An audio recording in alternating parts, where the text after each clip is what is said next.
ओम शांति। 6 अगस्त 2024 के साकार बाबा की मुरली का सार। बाबा कहे, मीठे बच्चे, अब विकर्म करना बंद करो, क्योंकि अब तुम्हें विकर्माजीत संवत शुरू करना है। मीठे बच्चे, अब विकर्म करना बंद करो, क्योंकि अब तुम्हें विकर्माजीत संवत शुरू करना है। प्रश्न है, एक ब्राह्मण बच्चे को किस एक बात में बाप को फॉलो अवश्य करना है? उत्तर, जैसे बाप स्वयं टीचर बनकर तुम्हें पढ़ाते हैं, ऐसे बाप के समान हर एक को टीचर बनना है। जो पढ़ते हो उसे दूसरों को पढ़ाना है। तुम टीचर के बच्चे टीचर, सतगुरु के बच्चे सतगुरु भी हो। तुम्हें सच खंड स्थापन करना है। तुम सच की नैया पर हो।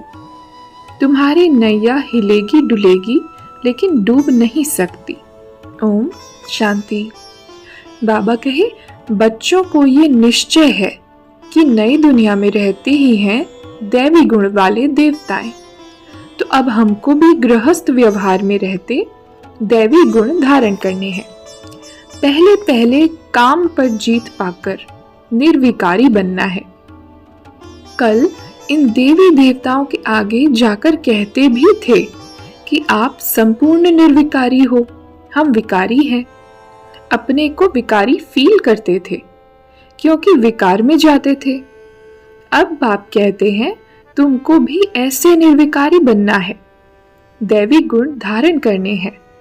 ये विकार काम क्रोध आदि अगर हैं तो दैवी गुण नहीं कहेंगे।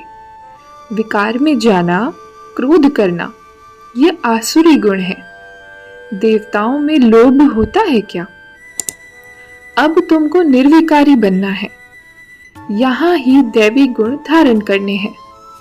जैसे जो कर्म करता है ऐसा ही फल पाता है। बच्चों से अब कोई विकर्म नहीं होना चाहिए। तुम सब टीचर्स हो। टीचर की औलाद होना तो तुमको भी टीचर ही बनना है। तो कितने टीचर्स चाहिए पढ़ाने लिए? जैसे बाप टीचर सतगुरु है, वैसे तुम भी टीचर हो। सतगुरु के बच्चे सतगुरु हो। जब रियल बाप आते हैं तो झूठ भी बहुत निकल पड़ते हैं। गायन भी है ना, नैया डोलेगी, तूफान आएंगे, परंतु डूबेगी नहीं।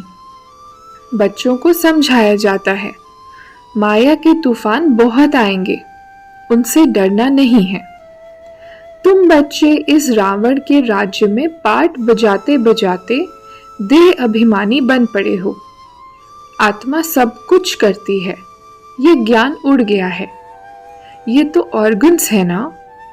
मैं आत्मा हूं, चाहे इनसे कर्म कराऊं चाहे न कराऊं।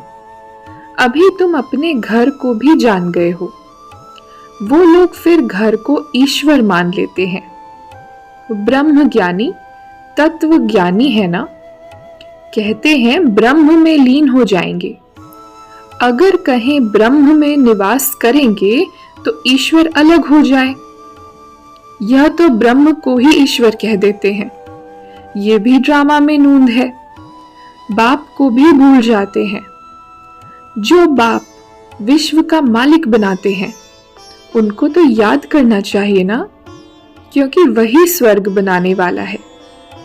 अभी तुम हो पुरुषोत्तम संगम युगी ब्राह्मण। तुम उत्तम पुरुष बनते हो। कनिष्ठ पुरुष उत्तम के आगे माथा टेकते हैं।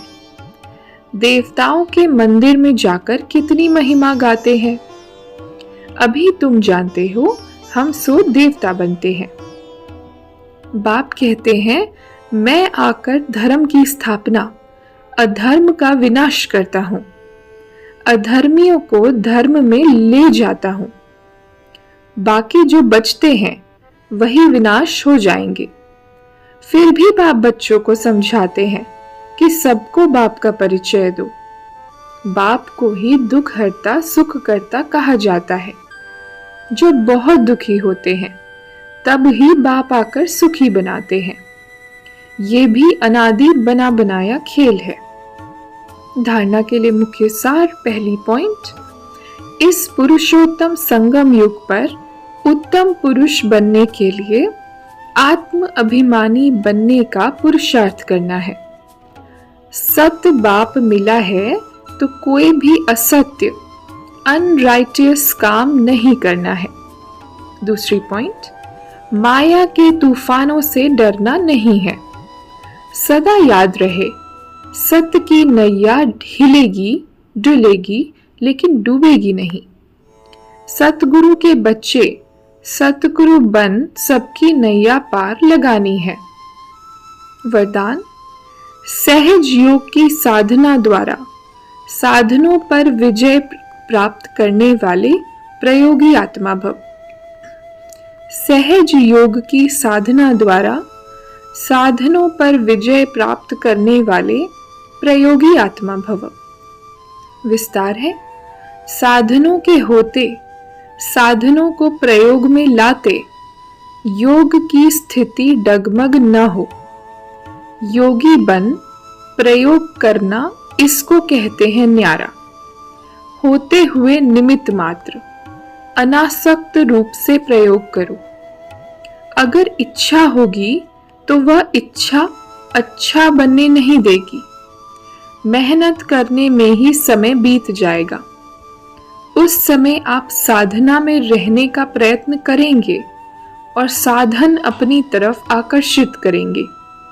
इसलिए प्रयोगी आत्मा बन सहज योग की साधना द्वारा साधनों के ऊपर अर्थात प्रकृति पर विजयी बनो।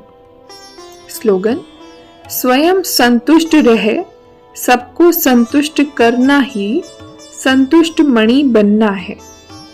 स्वयं संतुष्ट रहे, सबको संतुष्ट करना ही संतुष्ट मणि बनना है। अच्छा, ओम शांति।